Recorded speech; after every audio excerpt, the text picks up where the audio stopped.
So when I stopped the last video, I had just been talking about the difference between worsted and woolen preps. I think I had not gotten to what's different about how worsted drafting is spun. In worsted drafting, sorry, there, now my hands are in frame. In worsted drafting, as I'm spinning, and I'll demonstrate this at the spinning wheel soon.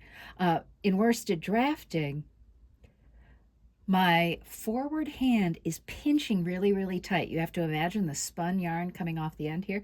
I'm pinching really tightly, and my my fiber hand coming from the back is just pulling out. So as I'm pinching with this forward hand, I'm straightening out the fibers and putting together a drafting triangle, which determines how big my yarn diameter is going to be. If I make a small drafting triangle, and the triangle is the part right up here on my right hand at the thumb, down to about where this clump of fiber is coming out. The smaller my drafting triangle at the back, the skinnier the yarn will be. If I make a drafting triangle that's like this big, I'm going to have a puffier yarn. And if I make a huge drafting triangle, I'm going to have a really fat yarn. So in worsted drafting, which again is typically done with combed fibers where everything's perfectly straight and aligned, you don't get the loft. You do get a drapey yarn that is hard wearing. So in times past, back when guilds oversaw spinning for textile production, there were rigid rules. And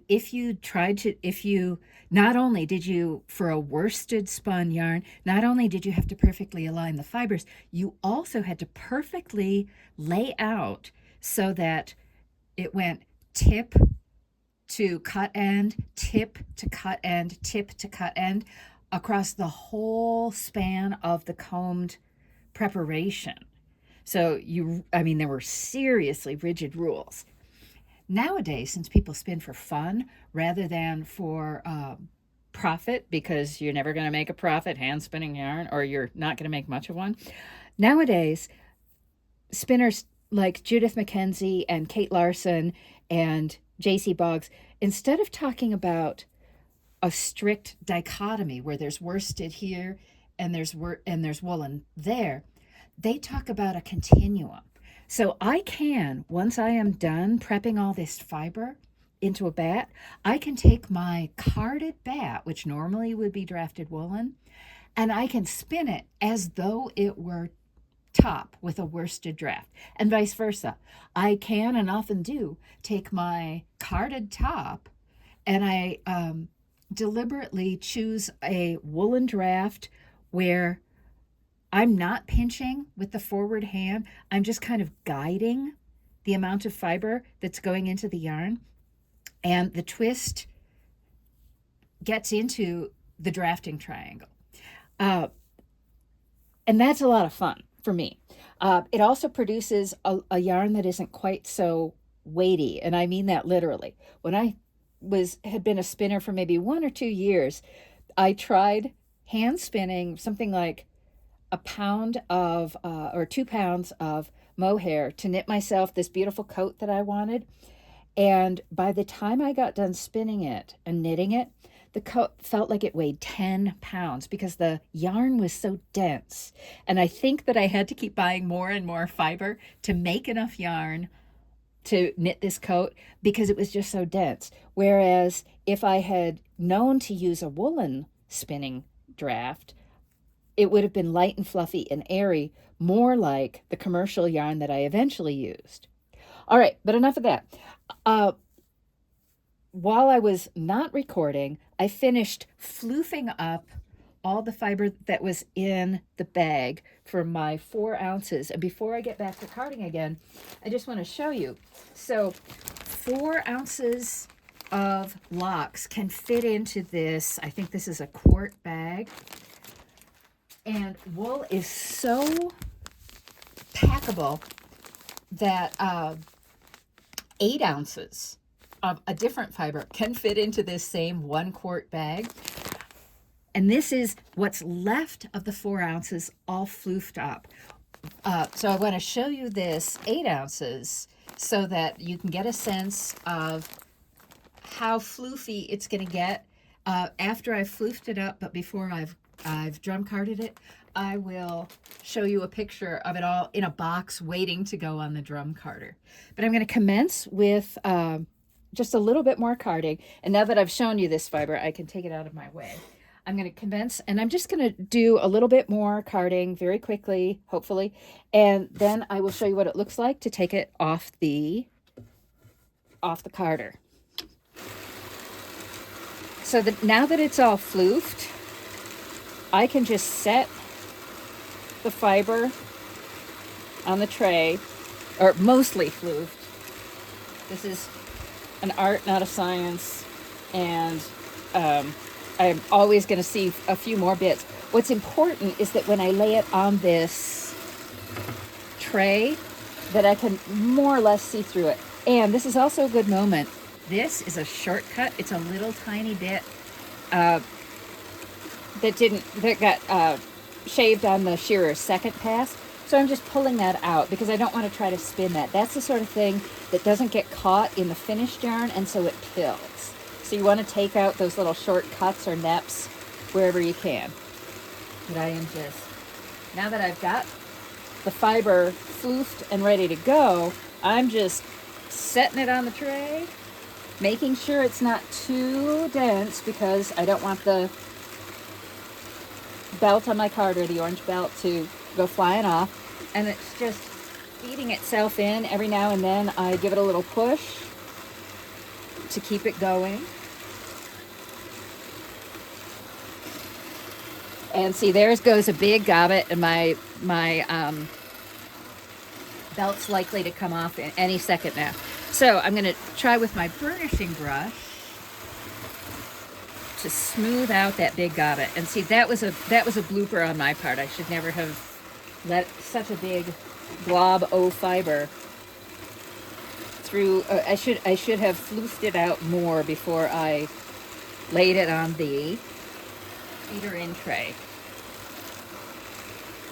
So again, the more time and effort I spend making this prep as good as it can be before I start to spin, the more pleasant the spinning is going to be. And it doesn't take much. It's just a couple of seconds extra care going, oh, okay, yeah, I can see the wood below through the fiber. And I'm going to stop it when it goes around there. Okay, this little end of fiber that was sticking off the side of the drum, I want to catch that before it goes too far as quickly as I can, because I don't want it to wrap itself around the axle of this drum. That would just be bad. All right, and I'm starting to see that even my burnishing brush can't help much on some of these gobs of fiber. So this feels like a good time to stop and to try and show you what it looks like when I take the fiber off the drum. And this is going to be a little tricky. I'm not used to doing this with an audience. The first thing I have to do is turn off the drum carder. And then I've got my bat picker, and there's a slot on the drum carder that is bare. It's where the two ends of the carding cloth meet. So I am just ripping apart the bat at that place.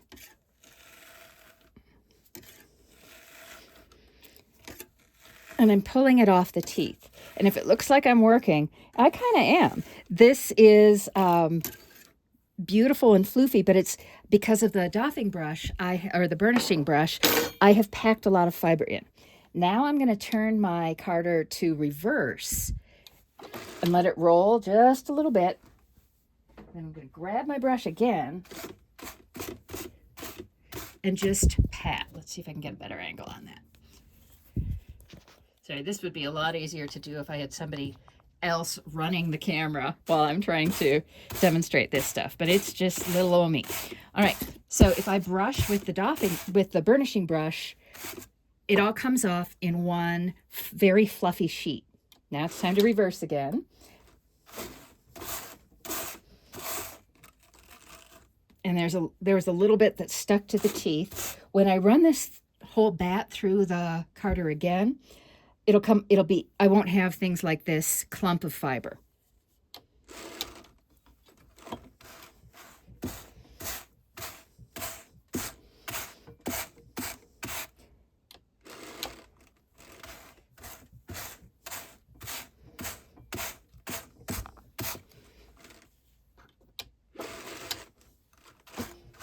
Okay, and there we are back at the strip where I started from with this bat picker. You can see the strip right here. And I've now got this floofy mass of fiber. It's so big I can't even fit it all in the camera frame. I'm not sure how far back I can get to try to show you this because I can't see the camera, but it's big and it's fluffy and it's delightful, and you can see the natural color variation of the sheep in it. So when I am ready to run this through for the second pass, it'll be actually so much faster. I will tear off a little strip and I will again fluff it out just to make sure when I put it on the feeder in tray that I can see through it.